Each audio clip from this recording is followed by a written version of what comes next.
Bonjour les amis, j'ai le goût aujourd'hui de vous inviter aux noces. Il y a un banquet qui nous est préparé et j'aimerais que vous puissiez participer avec moi à ces noces. Lisons ce que dit l'Évangile de l'an 2000 de la parabole des vierges sages, des vierges folles, et par la suite, nous essaierons d'impliquer ça dans notre quotidien. Qu'est-ce que ça nous dit aujourd'hui alors que c'était dit il y a 2000 ans? Écoutez bien cette parabole. Le chrétien maintient sa lampe allumée, ou la parabole des 10 vierges. Le royaume des cieux est semblable à 10 jeunes filles invitées à participer à un défilé de noces. Elles sortirent avec toutes leurs lampes à la rencontre des mariés. Parmi les jeunes filles, il y avait 5 étourdies et 5 sages. Les 5 sages apportèrent une provision d'huile avec leurs lampes, mais les 5 étourdies oublièrent l'huile et prirent seulement que leurs lampes. Les 10 jeunes filles s'avancèrent sur la route jusqu'à l'endroit fixé pour la rencontre des mariés. Mais les mariés arrivèrent plus tard que prévu, et les jeunes filles qui avaient sommeil s'endormirent. À minuit, un cri retentit. « Voici les mariés !» Partez à leur rencontre, les jeunes filles se levèrent précipitamment et apprêtèrent leurs lampes. Mais les lampes des 5 étourdies s'éteignirent, car elles n'avaient pas apporté d'huile. Elles en demandèrent donc aux jeunes filles sages, mais celles-ci ne voulurent pas leur en donner, disant « Il se peut que nous en manquions nous-mêmes. Allez plutôt en acheter chez les marchands. » C'est ce que firent les 5 étourdis. Mais pendant ce temps, les mariés arrivèrent, le défilé s'organisa et tous les invités se mirent à la salle de banquet. La porte se referma et quand arrivèrent plus tard les 5 jeunes filles étourdies, l'entrée de la salle demeura fermée devant elles. À leur appel, « Mon Seigneur, ouvrez-nous !» L'unique réponse fut « Je ne vous connais pas » et la porte demeura définitivement fermée. Personne n'entrera au royaume des cieux s'il n'arrive pas avec sa lampe allumée. La lampe, c'est la lumière de la vie divine qui brille dans l'âme. Si cette lumière a été enfouie consciemment sous des décombres opaques de vices, de passions, de pensées mauvaises, si cette lumière de la vie divine a fini par s'éteindre, il n'y a pas d'entrée pour l'homme dans le royaume des cieux.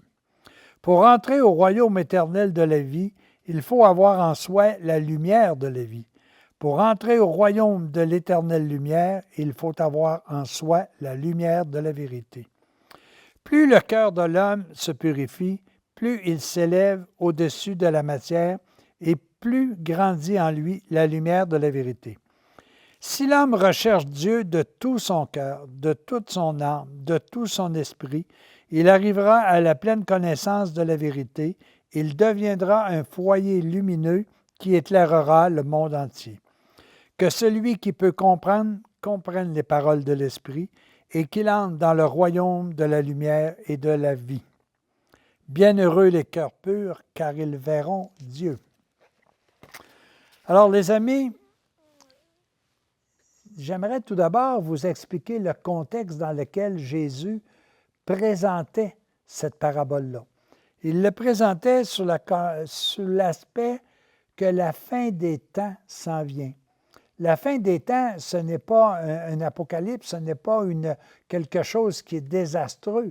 Au contraire, la fin des temps, c'est la période où le retour de l'époux, le retour de Dieu vient nous habiter pleinement. Sommes-nous prêts? Et le contexte dans lequel, et je vais rappeler ces éléments-là, dans le contexte dans lequel Jésus parlait de ça, c'était dans une période de temps où, et voici les caractéristiques que je vous demande de mettre en mémoire parce que vous allez peut-être apercevoir qu'on est peut-être dans la même période de temps. Alors, il était dit qu'à ce moment-là, de faux prophètes qui séduiront les croyants, une nation s'élèvera contre une nation, un royaume contre un royaume, des famines, des tremblements de terre, des inondations. Vous serez haïs de toutes les nations à cause de mon nom. L'iniquité sera accrue, la détresse sera si grande qu'il n'y ait pas eu de pareil et beaucoup d'autres choses survivront.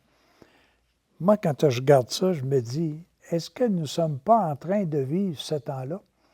Est-ce que c'est sûr que si nous focusons sur ce qui va mal, est-ce que tous ces éléments-là ne sont pas au rendez-vous de notre société actuellement? Et la question que je me pose, pourquoi qu'après avoir vécu tout ça, on nous annonce des noces? Bien, c'est parce que le mal se détruit par lui-même et il laisse place aux noces.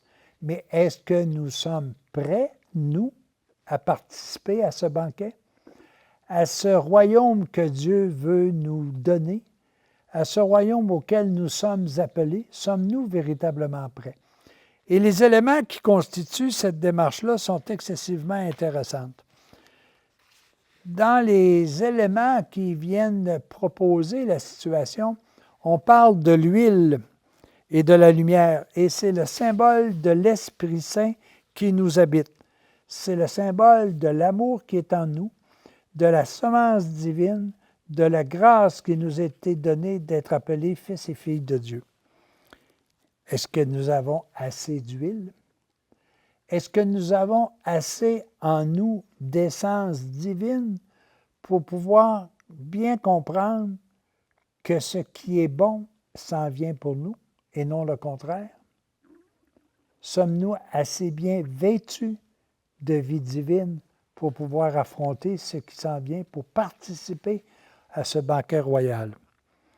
L'époux, c'est Dieu. Le palais, c'est son royaume. Nous sommes tous appelés à retourner chez nous. Et chez nous, véritablement, c'est le palais de l'amour. C'est là que nous avons été créés, principalement.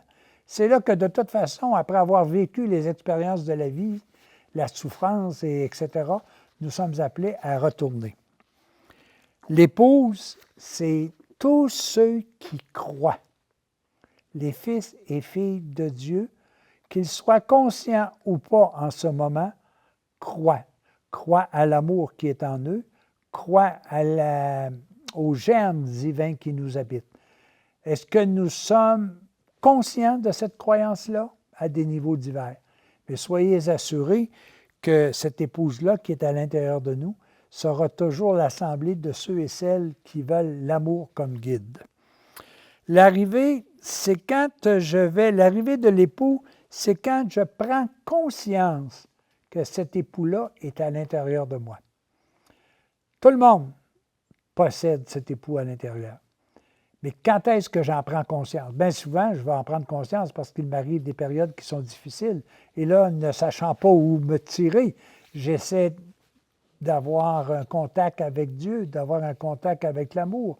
Je me retourne vers ceux et celles qui sont capables de m'aider. Je perçois qu'il y a de l'amour. Je prends contact. Et ça, c'est important.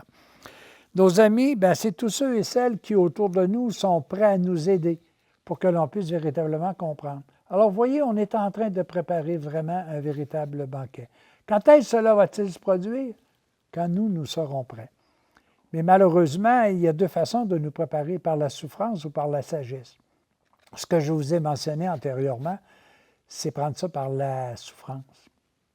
Mais ce que je nous conseille, c'est de le prendre par la sagesse et de faire en sorte de toujours bien être équipé de l'esprit qui est en nous. Comment faire ça?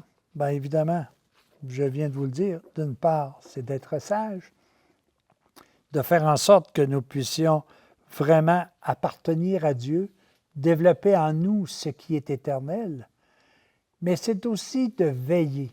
Mais attention, veiller ne veut pas dire stagner, ne veut pas dire je vais attendre que ça arrive, on verra quand ça va arriver. Non, veiller, c'est attendre positivement, se préparer, bien se vêtir, bien se nourrir de la parole de Dieu. Veiller, c'est honorer tout ce qui nous est apporté, tout ce qui s'en vient comme banquet. Veiller, c'est s'attarder à ce qui est éternel, ce qui est immortel. C'est témoigner. Et je pense que ça, c'est excessivement important que nous puissions dire. Témoignons du bonheur que nous avons un jour de rencontrer Dieu. Et ça, je pense que c'est ce qui doit d'abord nous guider. Rencontrer Dieu, ce n'est pas une personne, c'est tout simplement un état d'être. Rencontrer Dieu, c'est rencontrer l'amour, c'est de vivre dans l'amour, c'est de partager notre amour. J'aimerais vous terminer avec un cantique que j'ai vu à un moment donné, puis que je trouve intéressant, puis je vais compléter avec ça. Puis je vous dis, essayez un jour là, de retrouver ce cantique-là et de vous le remémorer. Écoutez bien ce qu'il dit. Fidèles, éveillez-vous. Soyez en prière. Recueillons, ranimons-nous dans notre arrière du matin qui sans fin nos âmes assiègent, évitons le piège. D'un pernicieux sommeil qui est celui d'oublier que nous sommes divins, détestons le charme, craignons d'un fatal réveil, l'horreur et l'alarme. Qui s'endort de la mort au fond de l'abîme devient la victime. Si je m'endors à la parole de Dieu, je deviens victime. Et malheureusement, bien souvent, je deviens victime de moi-même. Veillons, ne comptons jamais sur nos propres forces. De la chair, de ses attraits, fuyons les amorces. Notre cœur est menteur et cause lui-même son malheur extrême. Oui, les amis, tout est beau devant nous et malheureusement, nous devons faire face à ces catastrophes de la vie, si je peux les appeler de même, qui sont en réalité des guides pour bien se préparer à participer au banquet de Dieu, au banquet de l'amour. À tous et à chacun, préparons-nous aux noces. Vêtons-nous d'amour, de paix et de joie. Et Dieu saura nous reconnaître et la porte sera pleinement ouverte à chacun de nous. Bonne journée, joyeux banquet.